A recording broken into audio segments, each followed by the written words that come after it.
channel. I'm Tin at for today's video, i-share ko po sa inyo kung paano nyo nga po ba maiko-convert ang inyong credit limit into cash.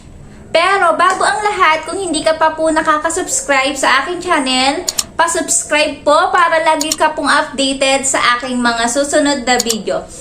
So, paano nga ba natin maiko-convert ang ating credit limit to cash? Ito ay magagawa mo using app. Kung meron ka pong online banking, so napakabilis mo po itong magagawa. So, sa BPI, napakabilis lamang po. So, ilalagay ko po dyan kung ano po ba yung step by step kung paano nyo po maiko-convert ang inyong credit limit to cash. So, dalawang klase po ang pag-convert into cash. Kasi pwede po kayo na mag-withdraw sa ATM gamit ang inyong credit card.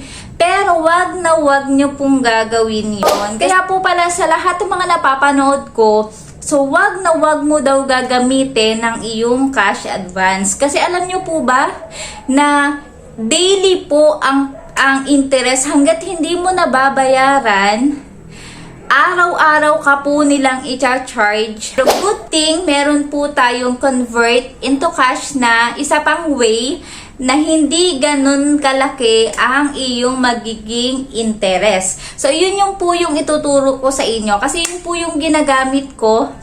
Kasi napakaliit lang po. Sa BPI, wala pa pong 1% per month ang interest nun. Kaya pwede nyo po siyang gamitin kung kailangan nyo po ng pera for your business. Saka pwede nyo po yung bayaran up to 36 months. Depende sa'yo. Pwedeng 36 months, pwedeng 24 months, pwedeng 12 months. So, depende po sa inyo yun kung ano yung option na gagamitin nyo. So, ilalagay ko po dyan sa screen yung step by step kung paano nyo po maiko-convert ang inyong credit limit into cash. Una po, punta muna tayo sa ating BPI account. And then, click nyo po tong credit card. Then, dito, i-click po natin tong credit to cash. And then, select natin kung anong card. Ating ilagay ang card expiry date. And select account lang tayo kung saan po natin ipapadeposit yung pera. Click lang po natin kung saang account po natin gustong ma-receive yung ating i-convert to cash. And then dito po,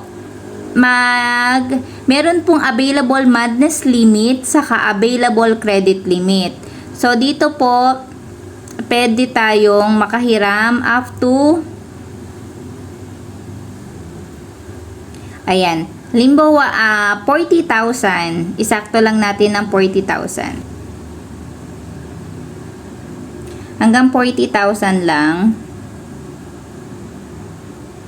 Halimbawa, sa 40,000, sa 60 months, ito ay 942.67 cents lang yung ating magiging monthly amortization. So, ang monthly interest niya po ay 0.69. So, ganun lamang po kaliit, wala pang 1%. So, depende po yan sa inyong ano. So, pwede rin po 48 months. Ito naman, 1,109.33 cents. Meron din siyang 0.69%, 36 months. So, dito po mamibili po kayo kasi makikita nyo kung ano yung makikita nyo agad kung magkano yung magiging monthly interest nyo, monthly amortization. So, ito yun sa 24 months, 18 months, and 12 months.